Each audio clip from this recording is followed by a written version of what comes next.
पीट पीट कर वर्क बनाने वाले मजदूर इन दिनों मजबूर हैं। लखनऊ में न जाने कितने कारीगर हैं जो इस पेशे में लगे हुए हैं, लेकिन अब उनको जीवन यापन करने में परेशानी का सामना करना पड़ रहा है। 2 वक्त की रोटी भी मशक्कत से ये लोग जुटा पा रहे हैं। जिनके हाथ में चमचमाती चांदी हो, उनके जीवन में आखिरकार ऐसा अंधियारा कैसे है, रिपोर्ट देखिए।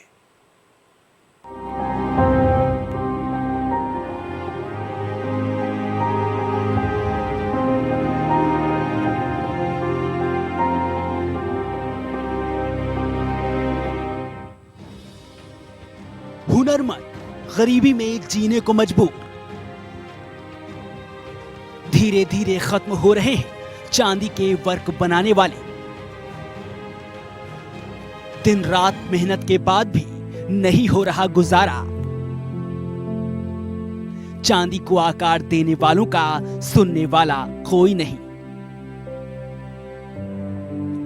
हिंदुस्तान एक ऐसा देश है जहां पर कई तरह के हुनर और हुनरमंद लोग रहते हैं। इसलिए इस देश को सोने की चिड़िया कहा जाता था, क्योंकि यहाँ पर हर आदमी के हाथ में बेशकीमती हुनर होता था। लेकिन बहुत से ऐसे हुनर हैं जो धीरे धीरे खत्म होते जा रहे हैं। उनमें से एक चांदी पीटने का काम भी है। ये कारीगर दिन रात कड़ी मेहनत करके चांदी पीटकर चांदी के वर्क बनाते हैं, लेकिन फिर भी ये अपनी जिंदगी गरीबी में गुजारने को मजबूर है। इस वक्त हम राजधानी लखनऊ में हैं। मिठाइयों पर आपने चांदी का वर्क तो देखा ही होगा। जी हाँ, ये वही चांदी का वर्क है जो लोग यहाँ पे ऊपर उस वर्क को कूटते हैं और फिर वो बाजार में जाता है और मिठाइयों पर उससे सजावट की जाती है। अगर हम बात करें तो चांदी के वर्क धीरे धीरे राजधानी लखनऊ की अगर हम बात करें तो धीरे धीरे यहाँ पर इस काम में काफ़ी हद तक कमी होती जा रही है। और पहले ये बड़ी तादाद में इसको लोग काम करते थे, लेकिन अब धीरे धीरे ये लोग बहुत कम होते जा रहे हैं और कुछ ही लोग लखनऊ में महदूद होकर रह गए हैं। इस वक्त हम यहाँ पर मौजूद हैं, हमारे साथ कुछ कारीगर हैं, उनसे बात करते हैं। क्या नाम है आपका? हमारा नाम भोलू। भोलू जी, कितने सालों से आप यहाँ पे काम कर रहे हैं? हम करीब 45 साल से काम कर रहे हैं। 45 साल से आप ये चांदी का वर्क कूटते चले आ रहे हैं, तो कितना लगभग आपको इसमें आमदनी हो जाती है, कितना पैसा मिलता हो? बस 300, 250, 300, बस इससे ज़्यादा। 300 रुपये पर डे। तो एक दिन में लगभग कितना चांदी आप कूट देते हैं? 16 ग्राम कूट देते हैं। 16 ग्राम चांदी आप कूट देते हैं। क्या कीमत होती होगी 16 ग्राम चांदी की? करीब होती होगी, कितनी होती होगी? 1100 रुपये कम से कम। जिस हिसाब से चांदी का रेट चलता है उसी हिसाब से ये चांदी का वर्क भी आपका काम करता है। ये वो बदनसीब कारीगर हैं जिनके हाथों में दिन रात चांदी रहती है और चेहरे पर मायूसी। ये कारीगर हथौड़े से उसको पीट पीट कर चांदी का आकार बदलते हैं। आकार बदलने पर ये चांदी वर्कों में तब्दील हो जाती है, जिसको कई खाने पीने की चीजों पर सजाने और खाने के लिए उपयोग में लाया जाता है। लेकिन इन कारीगरों का मेहनताना इतना कम है कि ये 2 वक्त की रोटी तो किसी तरह जुटा लेते हैं, लेकिन इनके बच्चे पढ़ाई तक हासिल नहीं कर पाते। 8 से 12 घंटे के मेहनत भरे काम में ये कारीगर महज 2 से 250 रुपए तक कमा पाते हैं। तो कैसे गुजारा करते हैं आप लोग? अब हम कैसे बताएं आपको कि 300 में हम लोग कैसे गुजारा करते हैं। केवल खाना खा लिया, बस, ना घूमना ना फिरना, कुछ नहीं, ना कोई शॉपिंग ना कुछ, ये है। तो आप देख रहे हैं दिन भर ये लोग हथौड़ा चलाते हैं और चांदी का वर्क कूटते हैं। कुछ और लोग भी हमारे साथ हैं, हम बात करते हैं। क्या नाम है भाई साहब आपका? हमारा नाम चुन्ना है। चुन्ना जी, चुन्ना जी, आप कितने वक्त से यहाँ पे काम कर रहे हैं? अरे करीब 20 साल हो गया।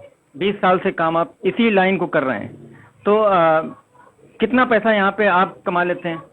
हम तो वही 250-300। 250-300 मतलब लगभग 272 का काम। कितने घंटे काम करते होंगे? हमें तो हाथ आता है वही करीब 10 घंटे। मेहनताना कम मिलने के कारण इनके हालात बेहद खराब बने हुए हैं। लखनऊ के कई इलाकों में चांदी पीटने का काम बड़े पैमाने पर होता चला आया है, लेकिन अब धीरे धीरे ज्यादा मेहनत और कम मेहनताने के चलते इसका काम खत्म होता जा रहा है। अब चंद कारीगर ही लखनऊ में चांदी पीटने का काम करते हैं और ये कारीगर भी इस काम में अपने किसी और परिवार या बच्चों को लाना नहीं चाहते, क्योंकि इस काम से उनकी जीविका भी चल पाना बेहद मुश्किल है।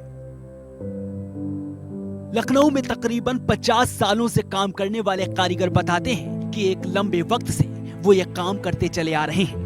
जिसमें उनके हाथ भी जख्मी हो जाते हैं। उसके बावजूद भी कम मेहनताने के चलते वो 2 वक्त की किसी तरह रोटी जुटा पाते हैं। बच्चे आपके स्कूल जाते हैं? नहीं नहीं जाते हैं बच्चे, अब कोई जरिया नहीं रहा पढ़ाने का, कौन पढ़ा लिखा इनको। अच्छा, जब जुबैर साहब थे तब आपके बच्चे स्कूल जाया करते थे? करते थे। तो अभी क्यों नहीं भेज रहे हैं? अब नहीं भेज रहे, कोई सहारा नहीं है पढ़ाने का, बच्चों को कौन पढ़ाएगा। तो किस तरह से जिंदगी गुजार रही हैं उनके जाने के बाद? किस तरह से जरिया आमदनी आपकी है, कैसे पूरा करती हैं?